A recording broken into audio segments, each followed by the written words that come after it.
Hello student, success coaching classes में आपका स्वागत है। तो आज हम लोग डिस्कस करने वाले हैं क्लास 12 हिस्ट्री, जो आज आपका एग्जाम होने वाला। तो इस वीडियो में हम लोग देखने वाले हैं 2025 में जेक बोर्ड के द्वारा जो भी सवाल पूछा गया मॉडल पेपर में, तो आपका एग्जाम के लिए बहुत ही ज़्यादा इंपॉर्टेंट साबित होगा। तो वीडियो को जरूर पूरा देख कर जाइएगा एग्जाम देने के लिए। तो चलिए हम लोग वीडियो को स्टार्ट करते हैं।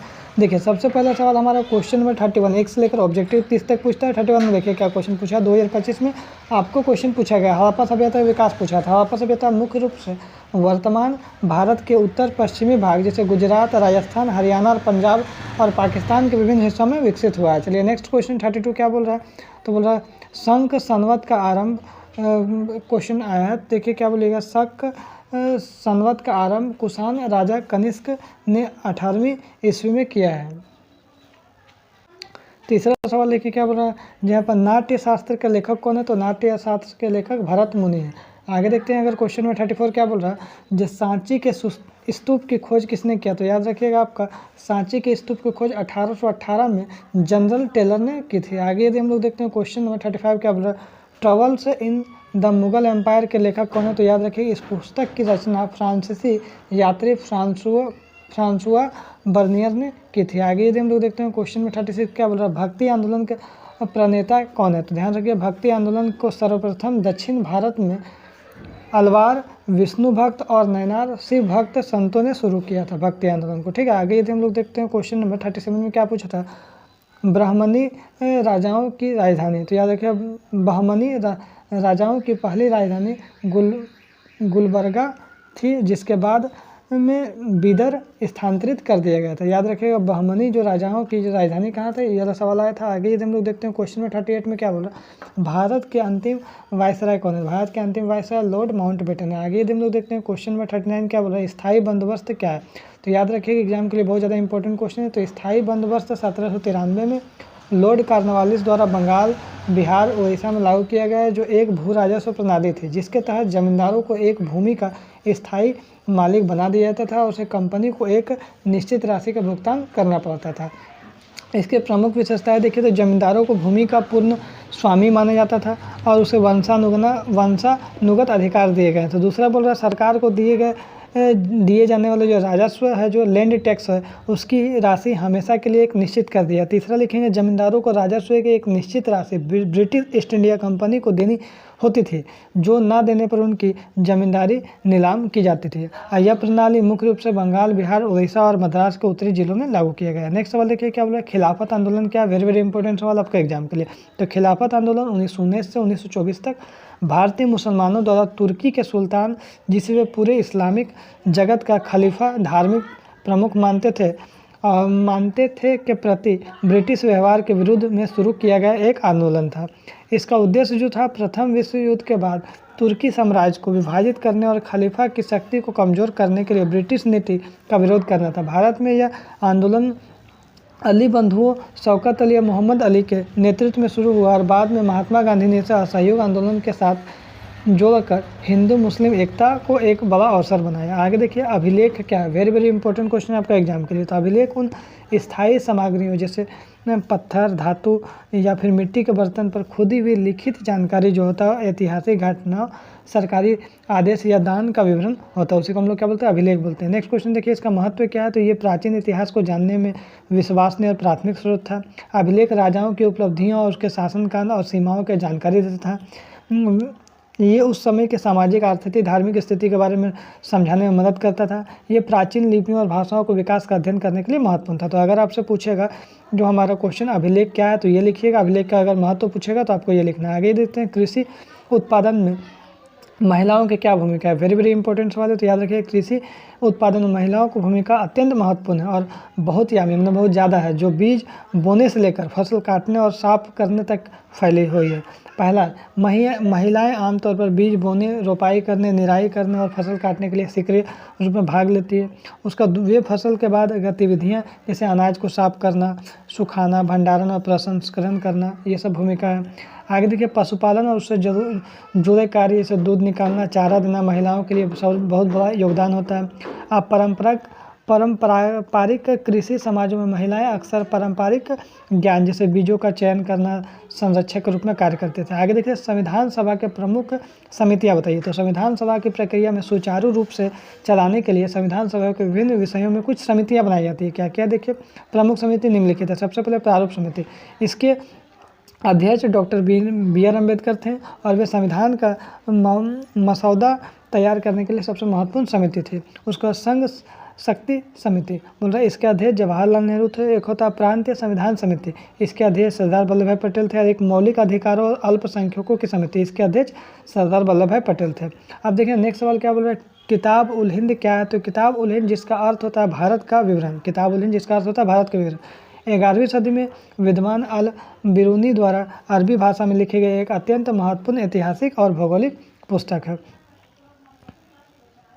देखिए लेखक जो है, लेख का मुख्य बिंदु क्या है, अल बिरूनी महमूद गजनवी के साथ भारत आया था और वहाँ के लोगों को उनकी भाषाओं, रीति रिवाजों और सामाजिक जीवन का विस्तृत अध्ययन किया। यह पुस्तक तत्कालीन भारतीय समाज, जाति व्यवस्था, विज्ञान, दर्शन और खगोल विज्ञान पर विस्तृत जानकारी प्रदान करता था। यह हिंदू धर्म और धार्मिक प्रथाओं को एक तटस्थ और वैज्ञानिक विवरण प्रस्तुत करता था और इसे अद्वितीय बनाया गया।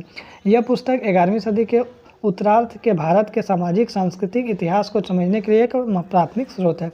अब देखिए महाभारत का महत्व देखिए, तो महाभारत न केवल एक महाकाव्य है, महाभारत क्या है, न केवल एक महाकाव्य बल्कि भारतीय उपमहाद्वीप के सामाजिक, नैतिक और धार्मिक ढांचे का आकार देने वाला एक आधारभूत ग्रंथ है। महत्वपूर्ण बिंदु देखिए, महत्व इसका क्या है, महत्व मुख्य बिंदु, तो यह धर्म, कर्तव्य, अर्थ, काम और मोक्ष, पुरुषार्थ के सिद्धांतों को कहानियों के माध्यम से समझता है। यह प्राचीन भारतीय समाज, राज व्यवस्था, युद्ध कला और पारिवारिक संबंधों का विस्तृत विवरण प्रदान करता है। इसमें शामिल श्रीमद् भागवत गीता जीवन प्रबंधन, दर्शन और भक्ति का सर्वोच्च ज्ञान प्रदान करती है। यह भारत की सांस्कृतिक एकता और नैतिक मूल्यों का एक स्थायी प्रतीक है जो सदियों से लोगों को प्रेरित कर रही है।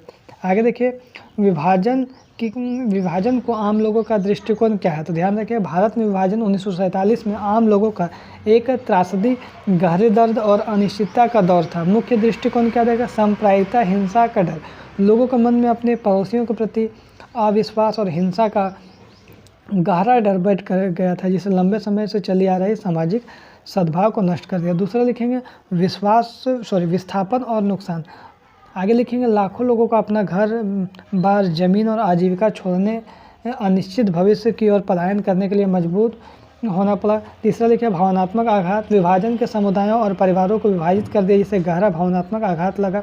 और अनिश्चितता, लोगों अपनी पहचान और सुरक्षा को लेकर गहरे असमंजस में थे कि उन्हें किस देश में रहना चाहिए। आगे देखिए इब्न बतूता वर्णित डाक व्यवस्था। देखिए इब्न बतूता ने भारत में डाक व्यवस्था की बहुत प्रशंसा की थी। इसके दो प्रकार थे। पहले उलूक मतलब अश्व डाक, यह घोड़ों के द्वारा संचालित होते थे, जिससे हर 4 मील पर राज्य के घोड़े तैनात रहते थे। उसको देखिए दावा मतलब पैदल डाक, या पैदल हरकारों के द्वारा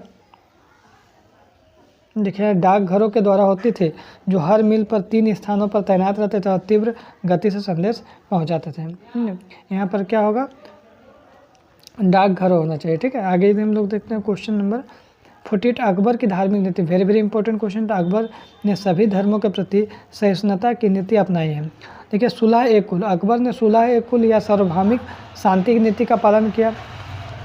इबादत खाना क्या है, उसने फतेहपुर सीकरी में इबादत खाना मैंने पूजा गृह बनवाया, जहाँ विभिन्न धर्मों के विद्वान चर्चा करते थे। आगे देखिए दीन-ए-इलाही, तो इस बोल रहा 1582 में उसने दीन-ए-इलाही नामक एक नया विचार या धर्म चलाया, जो सभी धर्मों के लिए सर्वोत्तम तत्वों का मिश्रण था।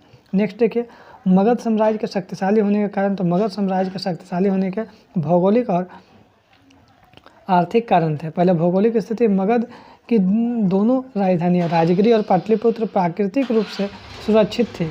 राजगिर पड़ोसियों और पाटलिपुत्र नदियों से घिरा था। लोहे के संसाधन, क्षेत्र में लोहे की प्रचुरता के कारण उन्नत हथियार और खेती के औजार बनाना आसान था। कृषि और व्यापार, उपजाऊ भूमि से कर के रूप में भारी राजस्व मिलता था और गंगा नदी के माध्यम से व्यापारिक लाभ भी मिलता था।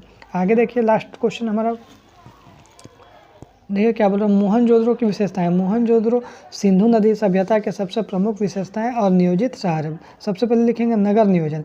शहर को ग्रिड प्रणाली के आधार पर व्यवस्थित किया गया था, जहां सड़कें एक दूसरे पर संपूर्ण काटती है। दूसरा लिखेंगे जल निकासी व्यवस्था। यहाँ की जल निकासी प्रणाली बहुत उन्नत थी, जिससे ढकी हुई नालियाँ बनी हुई थी। उसका स्नानागार, यहाँ एक विशाल स्नानागार था, समझे। यहाँ एक विशाल स्नानागार था जो धार्मिक या विशेष अवसरों पर स्नान के लिए उपयोग किया जाता था।